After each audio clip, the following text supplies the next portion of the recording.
So I just hit 19 wins in Foot Champions. The new patch is out and a lot of you are wondering just how to win games. So today I'm here to help you. If you enjoy this style of video and want to see more, let's hit 200 likes. Subscribe if you're new and I will help you get better at this game. We're so close to 100,000. So I'd appreciate the support. Let's get into it and I'll show you guys how to win. If you want the cheapest FC24 coins to get ahead of the competition, check out MMOEXP by clicking the link down below and use code JambooUK for 5% off. Okay, so this is the team that I'm going to be taking you guys into a game with. Win, lose or draw, this will go up. If you're new to this style of video, what we do is I show you guys my thought process in game. I'm an ex-professional player. Whatever I do, I'm going to speak it out loud. You're going to have the controller input on as well. If you have any questions at all, things you're struggling with, do let me know and I'll help as many of you as possible in the comments down below. But let's get into it and I hope you enjoy. Okay guys, so we're loading into the game and we'll address a few things. Obviously a lot of people that I have noticed have been saying how different they feel that the game has got since the patch. So you'll have to let me know, what you think of that. We will change this camera angle in a minute because I don't know what it might actually just be the stadium. I think it is. We'll have to let it run. But anyway, a lot of people since this new patch really struggling. Obviously, we've had a good weekend, so I'm going to try my best to help you guys. One thing that you're going to see a lot is what I'm doing now, and you're using the width that you get out wide, whether that be in a 5-back or a 4-3-2-1. That's for you guys to decide what you're going to be using. Here, you've got to mark the option in the middle. You can see that we'll mix that second man press in. I'm triggering players on runs wherever possible. You can see here we go for one a little bit ambitious. Opponent wins the goal kick. But the general way that I'm finding is very effective is you're getting the ball into wide positions and then you're creating chances from there. You win the ball back in defence like this and don't clown around like I'm doing here. We'll play it back to our goalkeeper. Looking at the mini-map in these areas, to see who's free. We've got a square pass in here. Need to use a little bit of composure. And you can see we find our way on an attack. We're going to go for a 1-2 down the line. No, we're not.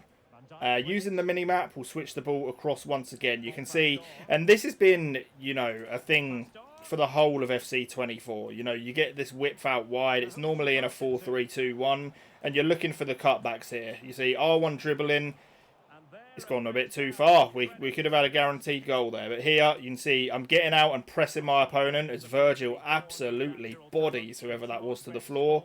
But same again, you take your time when you win the ball back in defence and we play the ball out wide, triggering runs. You can see we get some options here, get the ball into Modric, playing for the cutback, R1 dribbling, we get into the position and we score. So it is cutback season still. I don't know what it is, I just feel like the way this game is made, no matter what they try and do, it just feels like cutback is always going to be the way here. We'll use a player lock just to give ourselves a bit of space. I can't believe that's been saved, to be honest. We went for a finesse shot into the far corner. Got to make sure that we're tracking the in-behind runners here. Always prioritise that. See, a lot of people, they get fixated on the player that has the ball. When you're in a position where your opponent could run in behind, you almost forget about the guy on the ball. And then you make sure that you're marking the in-behind run, because that is the real danger here. You can see we're playing for the extra pass. We get unlucky with our Elastico there, but we'll recycle it. Taking our time. Awful decision by me. But our opponent does rush the play. So do we. I don't know what is going on. But again here, you see how I actually switch off and make sure that I'm always marking the furthest player back so that I can get to their attacking runner. See here, we'll use the heavy touches out wide. We'll fake a player lock. Give us a couple of extra seconds. And then we will try and work the ball back into that central area. Good press from the opponent though. And here again, you see how I'm riding with the player making a run. And that is always the priority. Same again here. And then you can step in. So you see that is the effective way to defend. Like I say, a lot of people, they don't apply that rule. And you'll find this game so much easier by doing that. As we go for a beautiful over-the-top through ball. triggering my midfielder on a run. That is going to set us up for the open goal. 2-0. Happy days, and our opponent has rage quit. We'll get into another game. So we're loading into game 2 now. Hopefully you got a good idea in that first game of what is working. Something else that I get asked a lot is about which skill moves you need to be learning. And honestly, you'll see in my gameplay, you know, even when hitting the top ranks, very limited. You know, a lot of the crazy skill moves that are harder to pull off really aren't needed at all. You know, the things that you're going to want in your locker are going to be things like the step over boost, the L1 sprint boost, which you'll see me use a lot, and just the R1 dribbling as well. You don't need anything crazy, you really don't. It's not a mechanical based FIFA or FC this year, as we're going to look for a driven pass here. I say that, and then we go for a drag back. It's one of those. Like, the more skill moves you have in your locker, obviously the better, because it opens up a variety of options for you in the attack. But generally speaking, you know, for most situations, you can keep it very, very basic. So I wouldn't get too worked up over that. You'll see again here. One thing I do is I'll drag my centre-back over towards the guy that has the ball, then actually switch off of him and second-man press. And what that allows me to do is it will mark somebody else off the ball. So you see here, we switch off of him, and then I'm there ready in the middle. That was a really good example. As we send CR7 on a run, L1 sprint boost, a little ball roll scoop there, and we'll look for Puskas. Finesse shot, round the keeper, easy peasy, just like that. You'll see me using the offside trap a lot as well. Get the line nice and high. It just congests your opponent's build-up. You know, makes it a lot more difficult for them to actually build up in the midfield, which is beneficial to us. But triggering these runs manually is so important as well, as is player locking. You know, if there's one thing in this game that you guys need to make sure you're learning, it is the player lock. It will completely change, you know, the way you attack in this game. Opens up so many more options. We're going to go for a corner routine here. This is one that I do a lot. Swing it to the back post. Sometimes you win that header, and it's basically a free goal.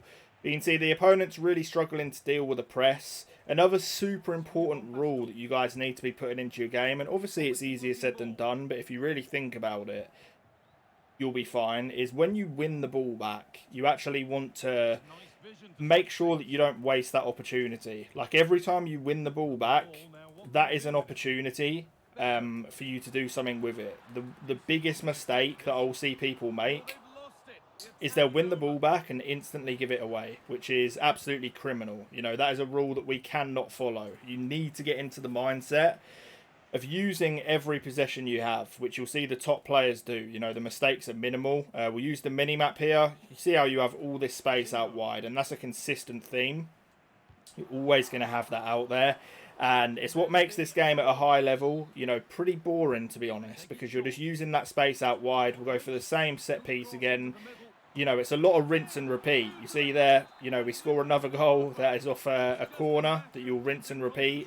A lot of high-level FC is about doing the same things over and over and occasionally adding in, you know, a little bit of variety. So that is up to you guys, you know, whether it's a certain skill move. You don't want to become predictable, but at the same time, you do want to do the same meta things over and over again. That is extremely important. See here, offside trap, and that is just going to make the middle of the pitch congested. We'll make sure we stay with the runner, and that allows us to get across. But you can see, not afraid to go back, and not afraid to take our time when in possession, just to make sure that we don't lose the ball. You can see here, again, taking our time and making sure that every single possession we get is one that counts. So, just like that, we build up, ball roll inside just to open the angle. Good defending, you know, he tracked well. We could have easily got inside there, though. We should be doing better from a situation like that. But again, marking the runner in behind, second man press is our best friend in these middle areas. Triggering CR7 on a run. Went for a chip through ball there. And when there's nothing really on like this, you know, recycle it. Get the ball out wide. Use your player lock here. L1 sprint boost. Recycle back to the edge. Extra pass. Virgil van Dijk being Virgil van Dijk. We'll be aggressive, trap back. You see a lot of the time the AI will actually just step in, win the ball for you, which is crazy to say, but it is what happens. Triggering our left back on a run, we will fizz the ball over. A little bit ambitious there, but You know, when you're 2-0 up controlling the game, you can take some risks.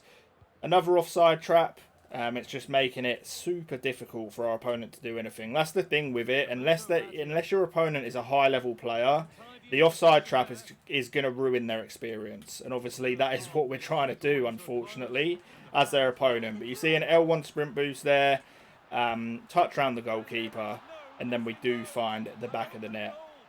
And from this point, you know, if you're a few goals up in any of your FUT Champions games, it is time to slow it down. I mean, if this guy, I don't think he's going to continue. If he did decide to continue, we wouldn't rat him out fully. You know, obviously this is a friendly game of rivals. But that's when you want to make sure that you're not making mistakes, slowing the game down and frustrating your opponent. Because ultimately, we're all here to win. But hopefully you guys did enjoy this. I'd appreciate a like on the video. Subscribe. I do lots of videos like this, you know, along with other stuff. I'd love to see more of you here, along with the streams as well, which are every week. So get involved, subscribe, help me get to 100k. Peace, guys. I'll catch you next time.